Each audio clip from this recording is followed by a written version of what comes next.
कौमी सलामती की पार्लिमानी कमेटी का इन कैमरा इजलास। DGISI lieutenant general Faiz Hamid की शुरका को ब्रीफिंग। अफगानिस्तान, भारत और मकबूजा कश्मीर से मुताल्लिक मामलात से आगाह किया। स्पीकर असद कैसर की ज़ेर सदारत इजलास में चेयरमैन सेनेट, वज़ीर ख़ारजा शाह महमूद कुरैशी, वज़ीर दिफा परवेज़ खटक, वज़ीर दाखिला शेख रशीद शरीक, अपोजिशन लीडर शहबाज शरीफ, बिलावल भुट्टो, यूसुफ रजा गिलानी समेत दीगर पार्लिमानी रहनुमाओं की भी शिरकत। Army chief general Qamar Javed Bajwa भी इजलास में मौजूद। वज़ीर आज़म आज के इजलास में शरीक नहीं। तय हुआ था कि इजलास में डिफेंस और सिक्योरिटी कमेटी के अराकीन शिरकत करेंगे।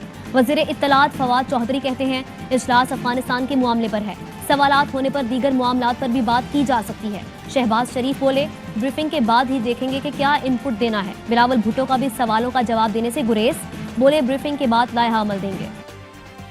चीन से ताल्लुकात कम करने के लिए दबाव डाला गया तो नहीं मानेंगे। अमेरिका और मगरबी ताकतों का पाकिस्तान को किसी की साइड लेने पर मजबूर करना दुरुस्त नहीं। जितना दबाव आए चीन से ताल्लुकात खत्म होंगे ना तब्दील। वज़ीर आज़म ने दो टोक बता दिया। चीनी मीडिया से बात करते हुए इमरान खान ने कहा कि सिंकियांग में जो कुछ हो रहा है उस पर मगरबी नहीं चीनी मौक़िफ़ दुरुस्त मानते हैं। मकबूजा कश्मीर पर मगरबी मीडिया की खामोशी मुनाफिकाना तर्ज अमल है। CPEC ने मुस्तकबिल की इक़्तिसादी तरक्की की उम्मीद और मौका दिया। अगले हफ्ते ग्वादर जा रहा हूँ जहाँ मनसूबों की रफ्तार का जायजा लूंगा। अफगानिस्तान में खाना जंगी हुई तो सबसे ज्यादा मुतासिर पाकिस्तान होगा। हर सूरत अफगानिस्तान का सियासी हल चाहते हैं। अस्करी हल की कोशिश अमेरिका की सबसे बड़ी गलती है। नेवल मशकों सी ब्रीज में बतौर मुबस्सिर शिरकत का हरगिज मतलब नहीं कि इसराइल पर पॉलिसी तब्दील हो गई। इसराइल को तस्लीम करने का सवाल ही पैदा नहीं होता। इसराइल के साथ मुश्तरका नेवी मशकों में शिरकत पर तर्जुमान दफ्तर खारजा का रद्द-ए-अमल।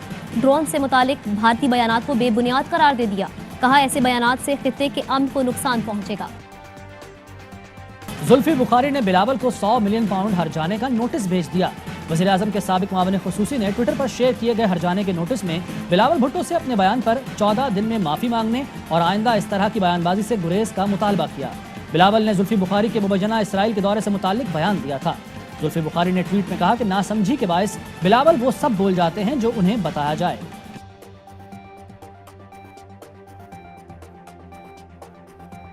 फूड सिक्योरिटी कौमी चैलेंज है। दूध के नाम पर पता नहीं क्या बेचा जा रहा है। अवाम को खालिस दूध नहीं मिल रहा। वज़ीर आज़म इमरान खान के नेशनल किसान कन्वेंशन से खिताब, बोले हमारे किसान पाकिस्तान की रीढ़ की हड्डी हैं।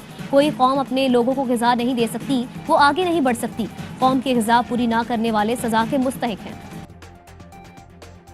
MQM से कराची का अमन बर्दाश्त नहीं। एक बार फिर उर्दू बोलने वालों को सिंधियों से लड़ाना चाहते हैं। सईद गनी का इल्जाम।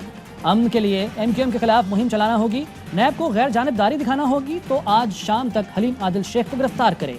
नासिर शाह कहते हैं कि MQM ही हाउस को डिस्टर्ब कर रही है। किसी को सिंध असेंबली आने से नहीं रोका गया। चारपाई लेकर ऐवान आए तो रोका। ये ढोल बैंड बाजा लेकर असेंबली आना चाहते थे। पीपल्स पार्टी एहतजाजी सियासत से घबरा गई। PP याद रखे, कराची वाले अपना हक लेना जानते हैं। शहरी हुकूक पीपल्स पार्टी के हलक में हाथ डालकर निकालेंगे।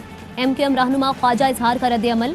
कहा नासिर हुसैन शाह और सईद गनी अपना बोरिया बिस्तर समेट लें। सिंध के वसाइल पर काबिज वडेरों के दिन गिने जा चुके हैं। सिंध असेंबली को मजीद वडेरे की औताक नहीं रहने देंगे।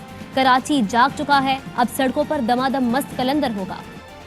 साबिक वज़ीर आला सिंध अरबाब गुलाम रहीम PTI में शामिल। डॉक्टर अरबाब गुलाम रहीम की वज़ीर आज़म इमरान खान से PM हाउस में मुलाकात। अरबाब गुलाम रहीम ने कहा कि PTI वाहिद जमात है जिसने करप्शन के खिलाफ अलम बुलंद किया। आइंदा आम इंतखाबात में PTI को सिंध में कामयाबी दिलाने की कोशिश करेंगे।